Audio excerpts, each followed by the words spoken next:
to the In Jesus' Name series, Messages from God, the Memoirs of Grandmaster Eric Kino. This is Chapter 3, A Whole New World. I worked with my cousin for 2 years before she walked again. I would stay on the island only 2 more years after that. I thought I would die when my father made the decision to move our family to California.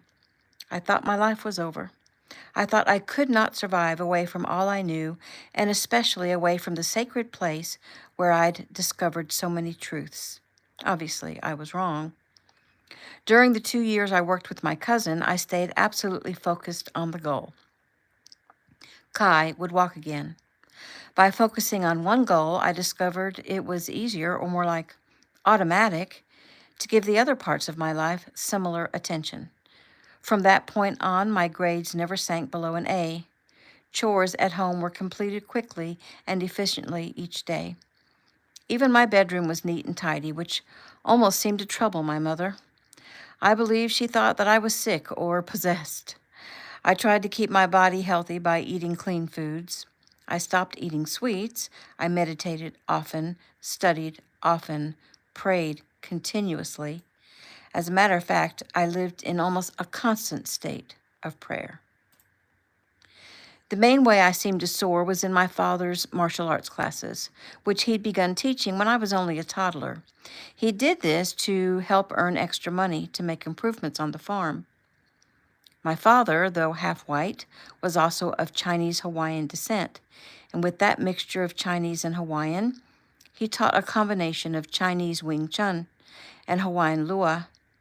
1 year after Kai's fall, I was a black belt in Lua and master level in Wing Chun, and I did not come by that easier because my father was our instructor. He was much harder on me than on any of his other students. But I'm not resentful of that. I'm grateful. By the time I was 12, I was teaching classes for my father. I thought I would receive much verbal abuse from my cousins about that, but instead I was surprised by their support and show of respect. Bolstered by that, I worked hard to make sure I didn't let anyone down. One day, during the course of a demonstration, I put my father on his back. He was surprised. I was even more surprised. I remember him standing up before me and looking me over as if searching for something. I apologized to him, and his answer registered deeply. He placed his hands on my shoulders and he said, "Do not ever apologize for being the very best you can be." And from that point on, he pitted me against every sparring partner he could rustle up. Older boys, then men of other martial arts styles. And when a third-degree Lua master had a difficult time with me, my father began thinking of taking me to California. He believed there was nothing more he nor anyone on the island could teach me. He thought I needed greater challenges, both in the martial arts and in school. However, I had no inkling he was thinking along these lines when he flew to the mainland one spring right before my 14th birthday and stayed for an entire month. My mother and uncles were not very forthcoming as to what business my father was tending to, other than it was a great surprise. My mind played all kinds of games with me, imagining the amazing things he would return with, like maybe, even though I was not quite 14, a car. My dreams would be crushed. When he returned, my father gathered our entire extended family around him and announced that our family would be moving to a suburb of Los Angeles. I can smile about it now, though I also can very clearly remember how I felt. Shocked, sick, dizzy, completely bewildered. How could this be? I needed to stay on the island where I felt safe, where I felt closer to whatever or whoever brought myself and my cousin back to life. For that matter, I needed to stay by her, by Kai, and I needed my cousins, especially Kana, who was my dearest ally and friend. How could my father even think that I would be happy about him taking me away from all I knew? Needless to say, I was not being very grateful. I allowed anger to cloud my judgment. Notice that I say allowed. And I point this out to show that everything is a choice. I didn't become angry. I chose to allow myself to be angry. I could have chosen to stay calm and consider my father's reasons for his decision. Instead, I stormed to my room, threw myself onto the bed, and stewed. My mind calmed, but only enough to have me leap into action. I climbed out of my window and started toward the falls. I lost track of time. It seemed in only a few seconds I was working my way from the first waterfall and on my way to the second. Over the past few years, I'd been back to the second fall many times, alone. Nothing happened.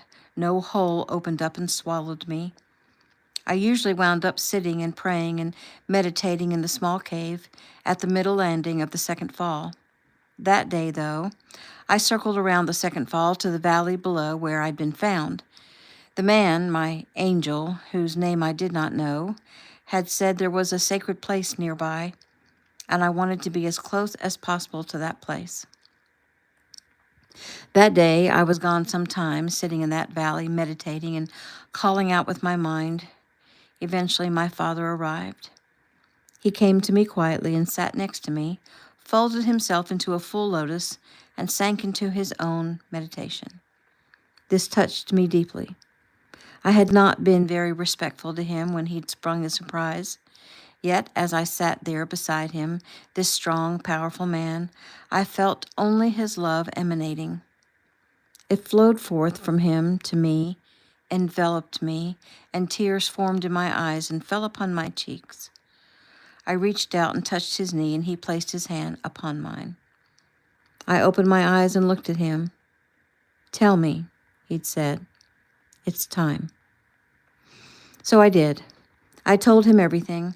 I thought maybe he'd think I was stark raving mad, yet he seemed to accept everything I said at face value, nodding his head and encouraging me to go on with my tale.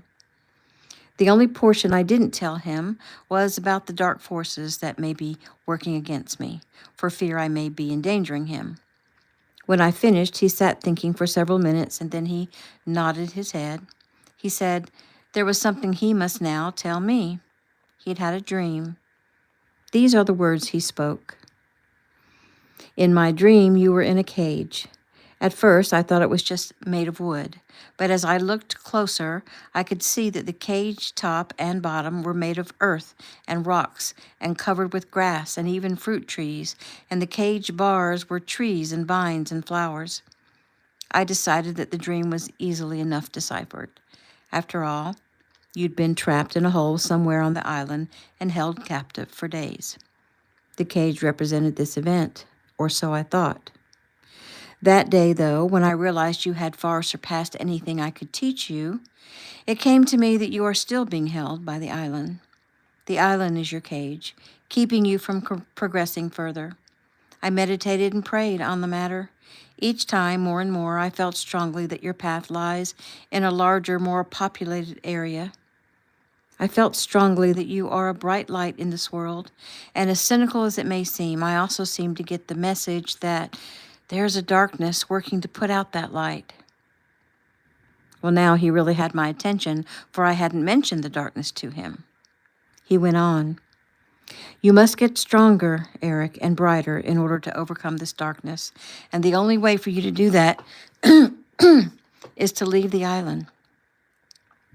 I have a friend, Master Wong, who lives in California. He will take you on as a student and me on as an instructor.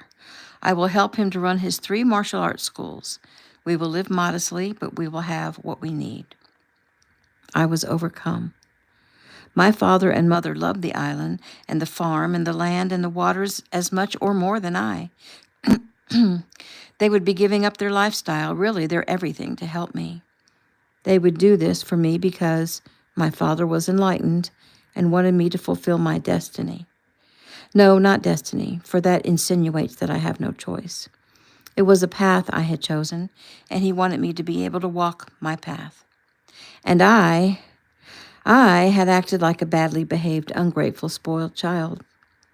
I was consumed with remorse and shame, but my father forgave me readily. He told me, "People make many mistakes as they mature, and making them is certainly no problem.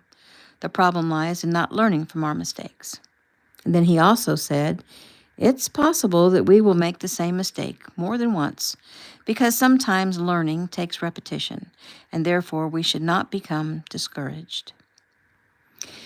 Then he said I could make reparation for leaving the house and making my mother worry by giving my all to whatever comes my way in the future. Of course, I immediately assured him that I would do just that. I would give my all gladly. Still, I told him I hated that he and my mother would be giving up their farm life.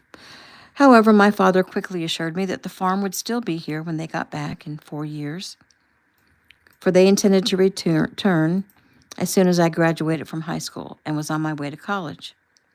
4 years. 4 years was all the time I had left, with the dynamic of them as my parents and I as their child. In 4 years, I would be 18 and graduated from high school. More importantly, in 4 years, I had to learn to not be a selfish teenager and transform into an independent young man who was ready to take on the world, or at least to take on the college scene. This conversation with my father happened in the spring. 2 months later, in June, I celebrated my 14th birthday in our new home in Palos Verdes Estates, California, a modest but decent community. The farewell from our family had been rich with hugs and tears. Kana had been quiet and sad. Kai had been teary yet encouraging. I walked the island one last time before we left. In my sacred valley, which had become my sanctuary, I prayed and asked for guidance, having faith that God heard my prayer. I asked God to send his angels to be with my cousins, whom I loved dearly, and keep them safe and help them find their paths. I then walked to the beach and waded out into the water and turned my head eastward. Our new home was in a crowded neighborhood by my standards, yet we were only a few miles from the ocean, which gave me great comfort. Whenever I could, I would make my way down to the beach to pray and meditate, to work on forms, and to immerse myself in the sea. All matter is made of energy, particles of energy. The sea's energy is powerful, and when I touched my toe into that water on that beach in California, I could and can still feel the connection to my little island, a dot in the middle of the Pacific. In like manner, we are all connected to each other, to the planet we live on, and to God.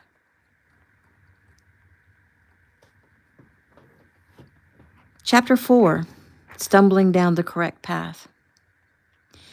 Many times I have said, and I have heard other people say, that they are grateful for every single thing that has occurred in their lives, for those things have made them the people they are today. This, of course, is a good thing. Usually, people feel this way when they have done what my father once requested of me, which was to learn from my mistakes. I've tried very hard to learn from my mistakes, though there have been times when I made the mistake several times before I finally got it. Nonetheless, I continue to make mistakes regularly. I am human.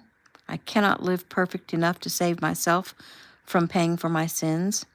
This could be a hopeless situation, if not for the sacrifice and saving grace of Jesus. Yet, his grace is not a license to succumb to my human frailties.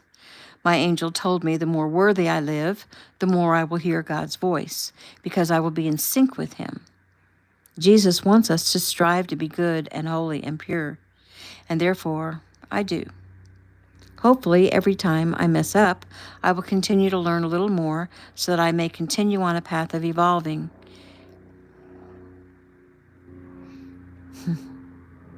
Trying to let that plane pass. It's making so much noise.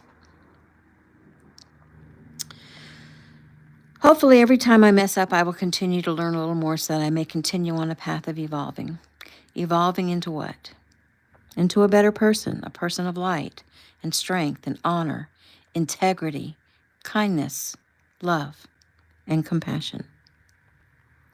What is amazing to me is that though I persist in falling and failing, somehow with all my imperfections, I keep stumbling down the correct path. Truly, God is amazing. The mistakes I've made have brought me much regret, and yet they have led me to have some amazing and wonderful blessings in my life too. I'm going to tell you a story of how, once again, choosing anger brought much regret, yet led me to even greater things.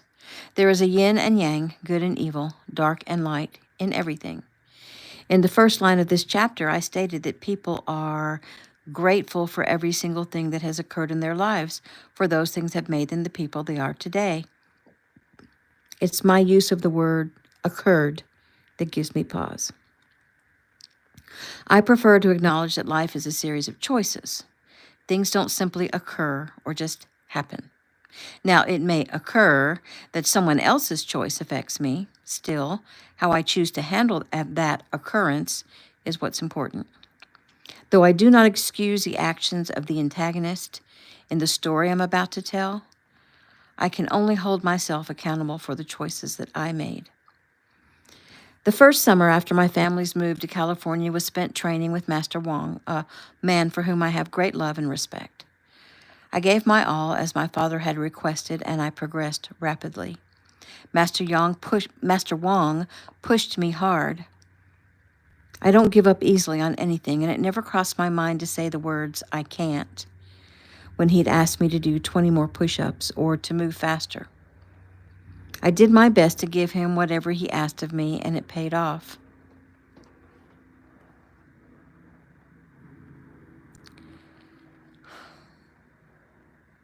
I'll repeat that. I became stronger, faster, more skilled. Things began to come to me as an automatic response rather than trying to think quickly. I enrolled in the local high school and started there that August. Being the new kid, I was somewhat nervous, yet I kept my goals in my mind and God in my heart, and I visualized my body filled with calm, white light. It was going to be okay, and for the most part, it was. At my new high school, I was considered reserved, quiet, even brainy, which I thought was laughable. My cousins, too, would think that comical. Back on the island, I was outgoing and popular. I played sports. In Palos Verdes Estates, I kept my mouth shut and concentrated on schoolwork. I had no time for sports because of my training schedule with Master Wong. I set it in my mind and prayed and asked God that I would attract good friends to myself, and I did. I had friends of all races and nationalities, though the majority were of Asian descent. Now, don't worry, this is not about to turn into another bad remake of Karate Kid. I was not picked on at school. I never saw myself as a victim. Though I was quiet, I had an air of confidence about me, and I didn't act like a victim. I didn't lower my head. I gave direct eye contact. I smiled. I listened. Very important, this listening, but that is another lesson. Every morning I prayed to God the Father in the name of his Son, Jesus Christ, for no man cometh unto the Father but by me. Sometimes I also reached out to the angel who visited me, though I didn't know his name, and sometimes my eternal family members just to say hello, just to acknowledge their presence. It seemed important to acknowledge them, thereby acknowledging the realness of what happened to me that day in the cave. Acknowledging them always reminded me of the most important thing that the angel said, which was, God is real. His Son is real. Truly real. Remembering this helped me to feel a real connection. I also envisioned myself surrounded with a shield of light, the light of Jesus Christ, and this seemed to help me and keep me in a good place as I prayed. I used that shield of light when not in prayer too, when I felt the need for instant connection or felt in a precarious situation. The precarious situations are the base of what I'm getting to. Though I employed prayer and light throughout my day, it didn't always keep me from having to step in a time or two and diffuse certain situations among friends and other students.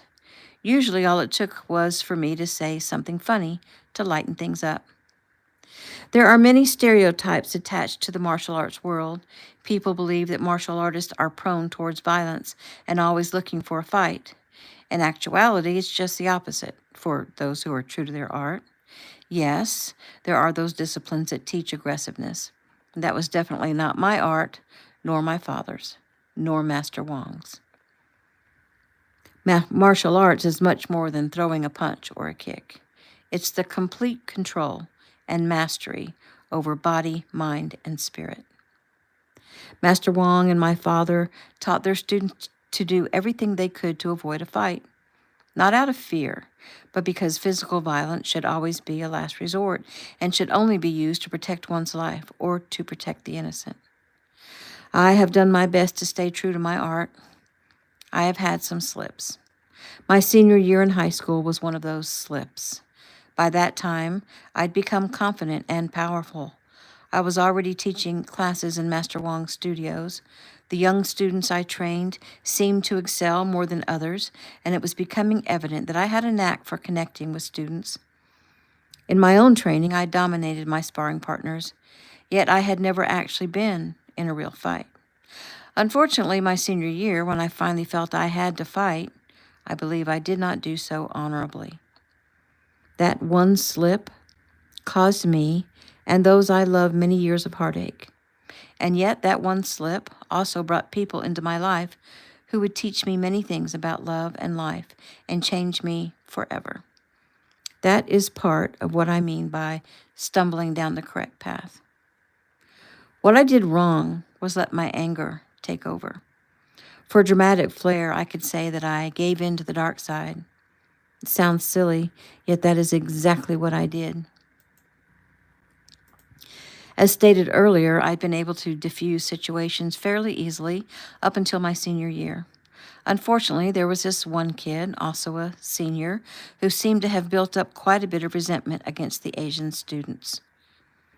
At the time, I had no idea why he felt that way. Later, I would learn that it was because he and his younger brother were raised by their grandfather after the death of their parents, and this grandfather was a bitter veteran of World War II who'd been held by the Japanese as a POW. And the man taught his two grandsons to hate. That is how racism and hatred continue. They're taught. No one is born with hatred in their hearts. Hatred or resentment are taught and nurtured and thus become a vicious cycle. This cycle is perpetuated by claiming victimhood or feeding resentment and inciting mob mentality. Victimhood, feeding resentment, inciting mob mentality. Sound familiar? My entire high school career, I'd pretty much flown under this guy's radar. I think partly because I look more Native American than Asian. I thought this because I'd been asked several times which tribe I'm from. I'd let my hair grow longer, so that too may have had something to do with appearing to be Native American in his eyes. Let me clear this up now. My father was half white and half Chinese Hawaiian. My mother was a mix of white, Chinese, and Japanese. My father's paternal family dates back as far as we can trace as Native Hawaiians, even branches into what they considered to be royal lines. In Hawaii, my family is considered and honored as Native Hawaiians, regardless of the mixed bloodlines. Though a person's race makes no difference to me, it seemed to be highly important to the young man whom I will simply call X. I do this because there's no need to write or speak his name as I tell this story and bring that dark energy into what I'm trying to teach here. Words are powerful, and the calling of a name is powerful, be it negative or positive. For example, there's power in the name of Jesus. X, like myself, had many friends of many different races and nationalities. The only ones he had a problem with, though, were the Asian students. Though he had never targeted me, he had targeted several of my friends. A few times, when I saw X and his buddies circle around a friend of mine, I would merely call the friend's name and motion for him to come to me, and for some reason the circle would part and allow him to leave. I'm not sure why, more than likely a blessing from above. I'm sure it wasn't because I was such an intimidating figure. I was an average size at that time, not quite the 6 feet I am now. X, however, was very large, at 6 feet 5 inches, at least 220 pounds of muscle. He had blonde hair and blue eyes, which belied the darkness inside. He had a girlfriend. Her name was Anne. I knew that because she had the same schedule as me and was in all of my classes. She was the opposite of her boyfriend. She was small, petite, quiet, black hair, brown eyes, blue eyes. I often wondered what she saw in him. I often wondered why she stayed with him when I would see him steal a kiss from her in a rough manner. I ventured to say she was a little afraid of him. X's list of atrocities against my friends grew.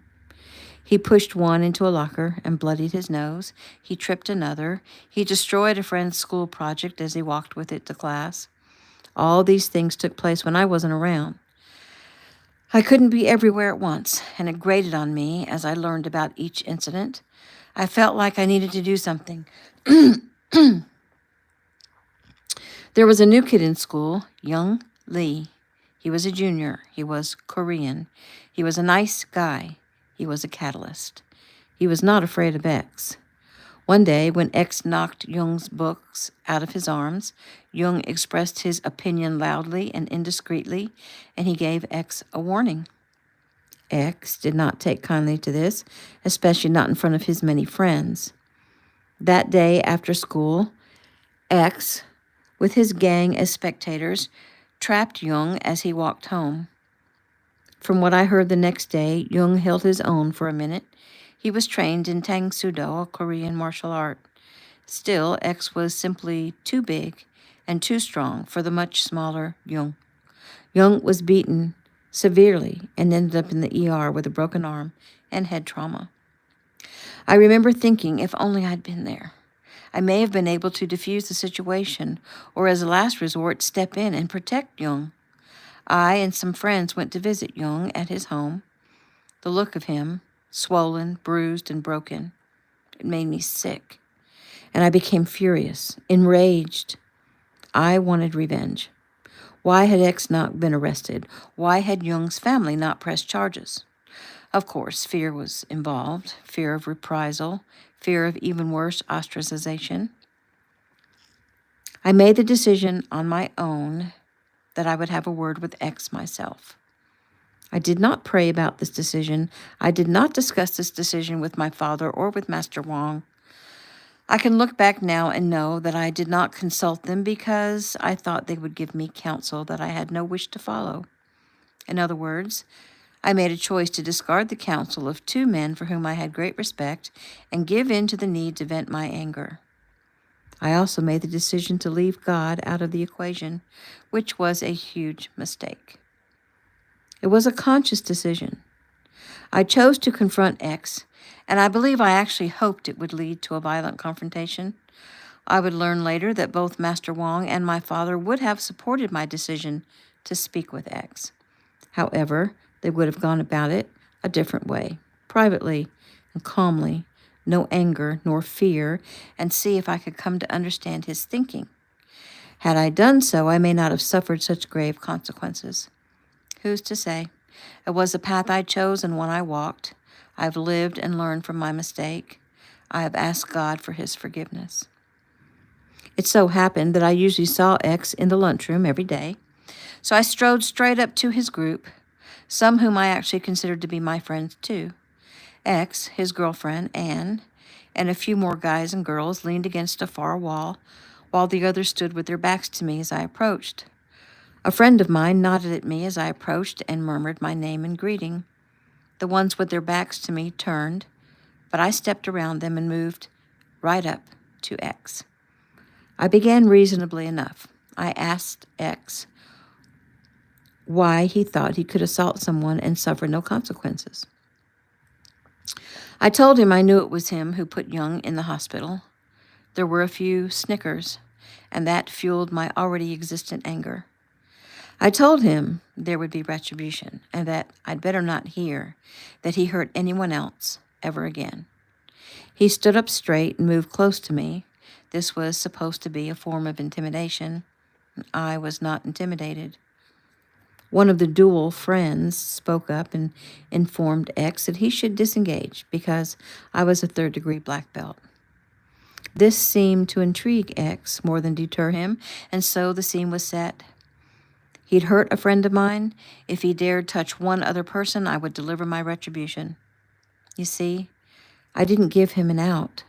I delivered this ultimatum in front of his friends and girlfriend.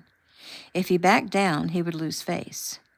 He had no choice but to respond to my challenge in some way, either by planning to hurt another kid or by challenging me directly, and he chose the latter.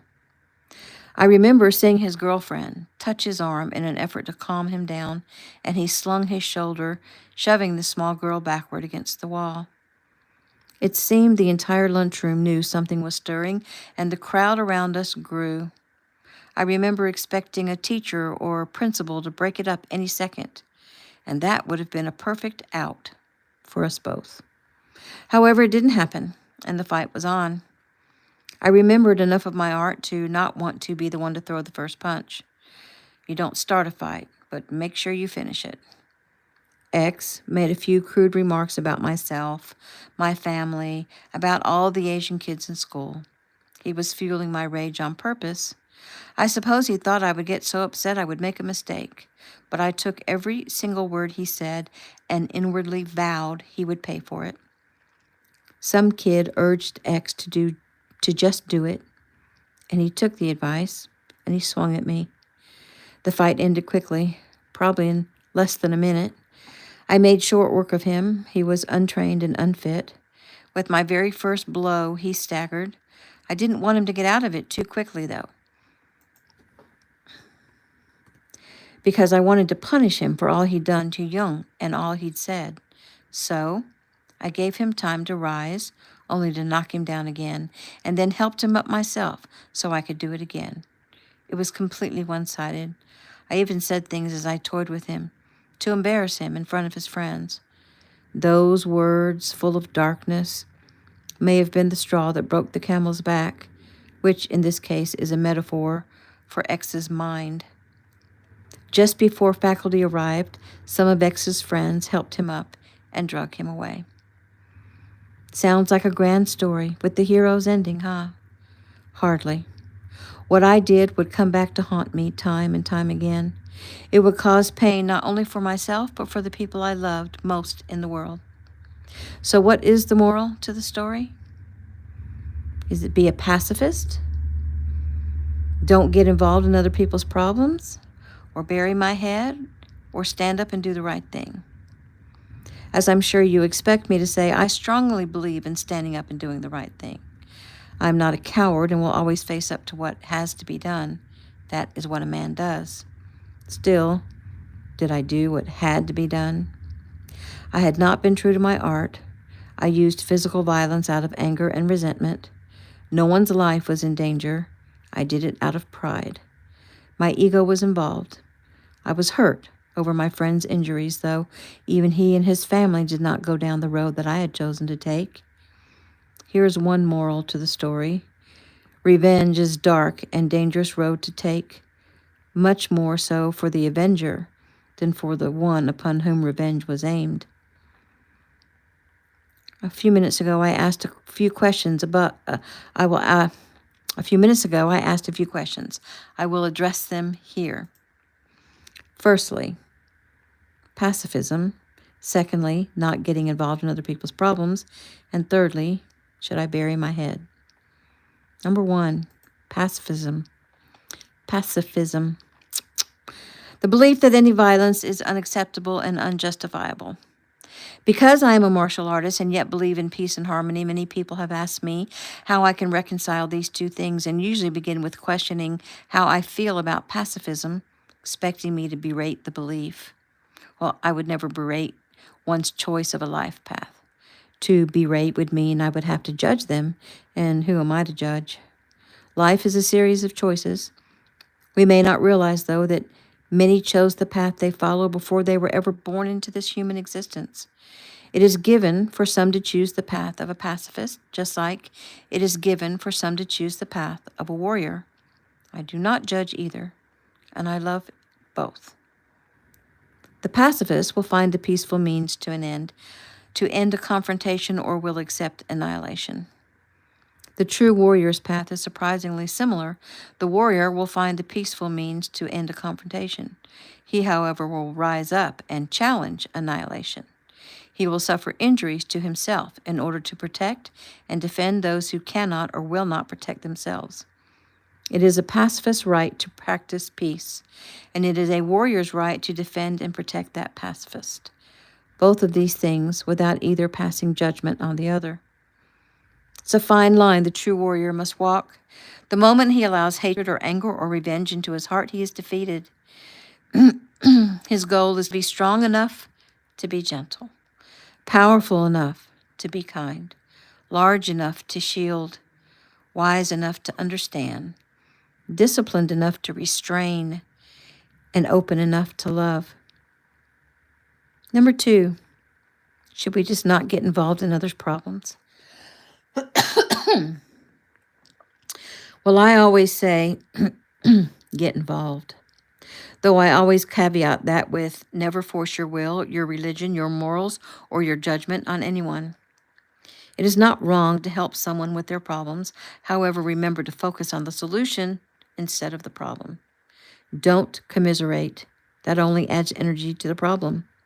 It can never be wrong to help someone unless you do so for the wrong reason. In the story I just told, my reason for getting involved was more to vent my own anger and frustration rather than a need to help Young. This comes down to whatever choices you make. Examine your own self, your ego, your heart, and decide if your choice is honorable. Be in prayer, and then follow your instincts and your heart and your gut. And if you feel inclined to help someone, then by all means help. Whether it's giving money to a homeless man, baking cookies for a neighbor, volunteering at a kid's after-school program, or traveling to another country to build a water purification system. So yeah, get involved. Number 3, should I just bury my head? Most people would believe that it is never good to bury your head, to turn a blind eye to the troubles in our world. I'm going to surprise you and say that sometimes, many times, that is the best decision you can make. Sometimes people need to be allowed to find their own solutions to a problem rather than always looking to others for help, a habit easily fallen into. We actually benefit from going through the stages of falling and rising back up and falling again. This makes us stronger and wiser. In the previous paragraph, I was speaking of what is best for other people. However, there's a flip side to this coin. Sometimes the best thing we can do for ourselves is to turn a blind eye to the troubles of the world. Not because we don't care, but because we also care about our own selves and our own psyche. We can be of no real help to the world if our vibration is low, seeped in misery from focusing on the ills of the world. We need to keep our own cups full and our vibration high, full of love and positive energy, or we will have nothing left when it comes time to fill another's cup. We have to keep a higher perspective. Sometimes the best thing we can do for the world at large is to not focus on their troubles. Focusing on negative things gives energy to those things. Talking about them, preaching about them, crying about them adds to them. Thought forms our energy. This is science-based knowledge. Giving energy to negative thought forms does not help. Focus instead on the solution. To integrate this idea of focusing on the solution, what could I have done differently in my quest to help Young instead of giving negative energy by focusing on X? Well, I could have volunteered to help Young to learn to defend himself better. I could have helped him understand X's problems, offered to speak to X for him in a calm, soothing manner. I should have surrounded him with prayer and the light of Christ and shielded him from any negativity. These things may or may not have helped him to avoid the situation. Yet even after Young had been beaten, I still could have focused on the positive, helping him to rise up, to rehabilitate, and to get strong. As I said from the beginning, I am not perfect. I've never been perfect. In this event, I failed miserably as a warrior. And there are consequences to every choice we make. There certainly were severe consequences from my choice to demolish this opponent. I didn't realize the consequences of what I'd done until several years later, when X came back into my life with his own revenge in mind. I'd broken him mercilessly, and he nurtured his hatred for me for the rest of his life. He would wreak much havoc. all because I chose to act in anger rather than honor. However, what I learned was invaluable. Again, there is a yin and yang to everything, and the good came quickly while the bad showed up much later. What happened next would change my life for the better, and for that I will be eternally grateful. Excuse me. And that is the end of chapter 4.